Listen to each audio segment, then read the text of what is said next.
Israel ambassador Reuven Azar വിദേശകാര്യമന്ത്രി S ജയശങ്കറുമായി കൂടിക്കാഴ്ച നടത്തി അതിർത്തി കടന്നുള്ള ഭീകരതയെ ചെറുക്കുന്നതിൽ ഇസ്രായേലിന്റെ പിന്തുണ ഇന്ത്യക്ക് അറിയിച്ചിട്ടുണ്ട്. വിനീത വി.ജി. ഡൽഹിയിൽ നിന്ന് കൂടുതൽ വിവരങ്ങളുമായി ചേരുന്നു. വിനീത, ഇപ്പോഴത്തെ സാഹചര്യങ്ങൾ അത് ഏത് രീതിയിൽ കണ്ടിരിക്കുന്നു? കാരണം ഹമാസ് പോലുള്ള ഭീകര സംഘടനകളൊക്കെ തന്നെ പാകിസ്ഥാൻ കേന്ദ്രീകരിച്ച് അല്ലെങ്കിൽ അവിടുത്തെ ഭീകര സംഘടനകളുമായി ചേർന്ന് പ്രവർത്തിച്ചു, യോഗം ചേർന്നു എന്നൊക്കെയുള്ള വാർത്തകൾ ഇന്ന് പുറത്തുവന്നതാണ്. അതോടൊപ്പം തന്നെ ഈ ഭീകരാക്രമണത്തിൽ കൊല്ലപ്പെട്ട ഇന്ത്യക്കാർ മാത്രമല്ല എന്നുകൂടി ചേർത്ത് വായിക്കണം. ഇപ്പോൾ ഇസ്രായേൽ കൂടി ഇന്ത്യക്ക് പിന്തുണയുമായി രംഗത്തെത്തുകയാണ്.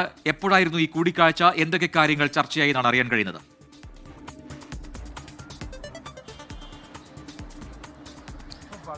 പ്രജൻ, ഭീകരതയെ ചെറുക്കാനുള്ള ഇന്ത്യയുടെ തുടർ നീക്കങ്ങൾക്ക് വലിയ പിന്തുണ തന്നെയാണ് ലോകരാജ്യങ്ങൾ ഇതിനോടകം തന്നെ നൽകിയിരിക്കുന്നത്. ഇന്ന് വൈകിട്ടാണ് ഈ കൂടിക്കാഴ്ച നടന്നത്.